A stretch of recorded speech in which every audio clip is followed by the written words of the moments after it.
8:32 a.m. It's tempting to look at the Minnesota Timberwolves firing of Tom Thibodeau and come to the conclusion that the era of the dual-coach president is at an end. In 2016 there were 5 in the league: Thibodeau, Stan Van Gundy with the Detroit Pistons, Mike Budenholzer with the Atlanta Hawks, Doc Rivers with the LA Clippers and Gregg Popovich with the San Antonio Spurs, and now only Popovich remains. It feels like a neatly wrapped trend that can be written off as folly. But nothing in the NBA is that simple, and the league's history typically repeats itself. So, of course, it will happen again. A team desperate to attract a desired coach and a powerful free agent coach with leverage and the desire to be his own boss will enter into marriage again, even with these recent failings in this structure. It's only a matter of time. Wolves star Karl-Anthony Towns said players were stunned by coach Tom Thibodeau's firing. How should Minnesota build around Karl-Anthony Towns now? In reality, the only 2 men who were hired into coach-president jobs were Van Gundy and Thibodeau. The others, and we will include the late Flip Saunders in this discussion because he had both roles in Minnesota before his untimely death in 2015, had one job and inherited the other through circumstance. There was the Donald Sterling saga and ownership change that got Rivers the promotion. There was a front office shakeup and ownership change in Atlanta that led Budenholzer to get both titles, and Saunders got the coach title only after Rick Adelman retired. The Pistons, coming off 6 straight losing seasons and 5 coaches in 7 years, were the desperate team in 2014 when they landed Van Gundy by dangling both jobs.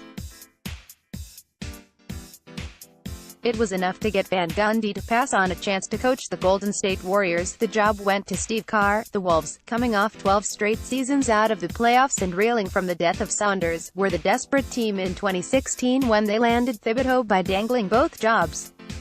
It was enough to get Thibodeau to not pursue a possible chance to coach the Los Angeles Lakers, among others. Doc Rivers and Tom Thibodeau have both been executive coaches with varying degrees of success. Adam Fantozzi, NBA via Getty Images. This sort of scenario is almost guaranteed to happen again. The competition for proven coaches, even when they don't work out, will most certainly create it. In the meantime, at some point, Erik Spoelstra is a likely candidate. Get some or all of Pat Riley's powers as Miami Heat president when Riley decides to retire. If for some reason he doesn't, some team will probably be interested in hiring him for both jobs elsewhere to get him away from the Heat.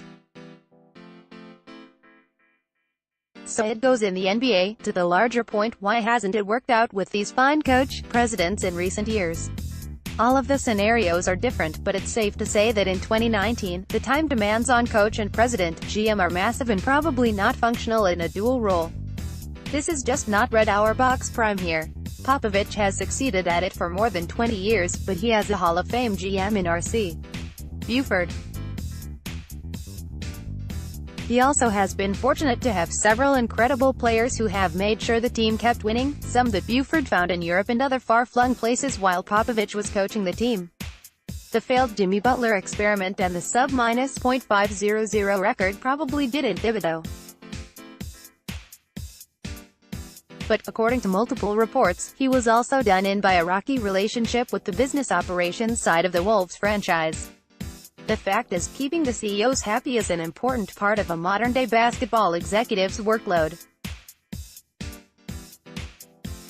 One person knowing pick-and-roll tendencies so he can draw up a game-winning play, keeping a working relationship with agents on multiple continents, attending draft workouts and satisfying corporate partners all at the same time is a ridiculous set of responsibilities.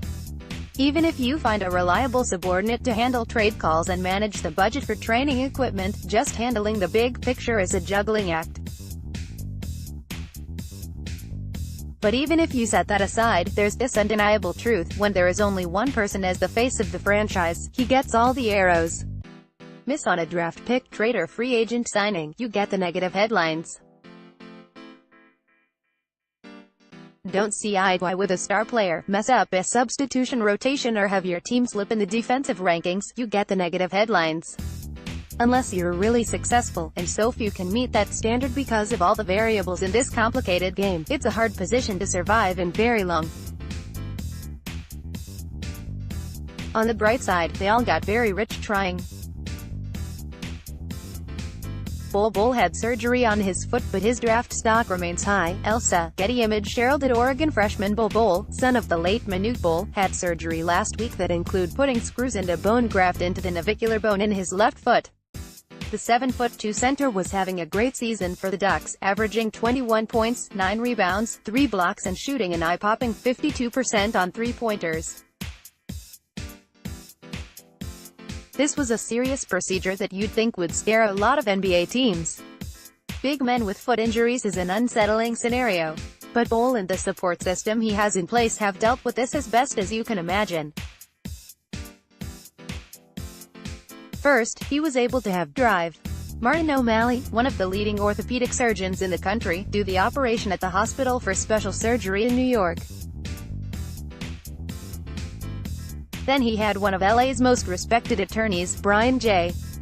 Friedman, put out a statement detailing the procedure, establishing a time frame and expressing confidence in recovery. How well this works won't be known for a while, but in canvassing the league over the last few days, teams remain very high on Bol. While they all have to wait for the medical exams in the spring, a handful of executives said they could still see him going in the top 10 in June. Some of it, a few general managers admitted, is the upcoming draft is so top-heavy that a talent like Bol just won't fall that much. In his latest mock draft, ESPN's draft expert Jonathan Thibodeau had Bol projected at the 15th pick. The Wizards have been one of the NBA's leading franchises in looking for ways to leverage gambling opportunities.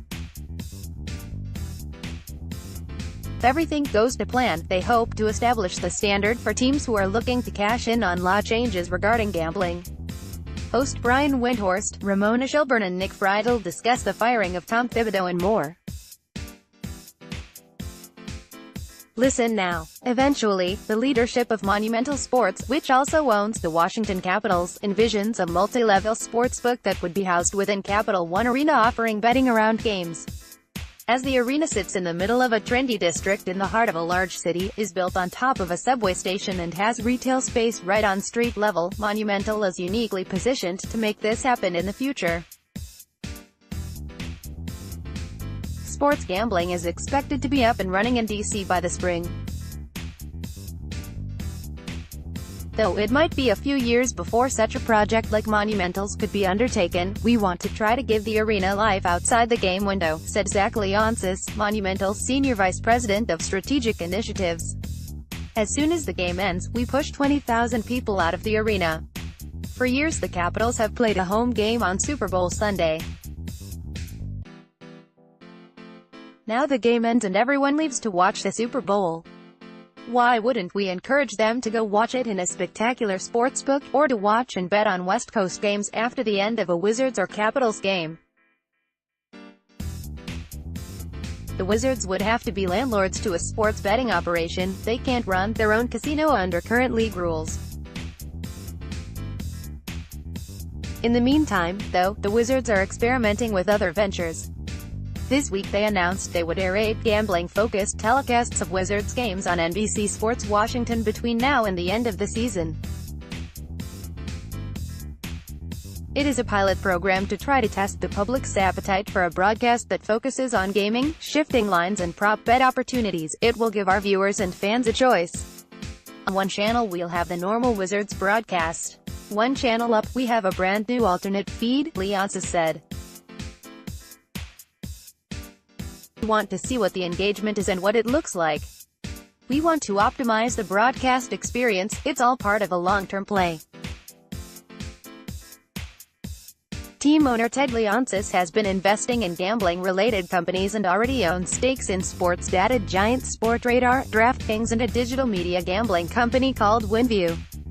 Get used to it. This is all going to be part of the future of the NBA.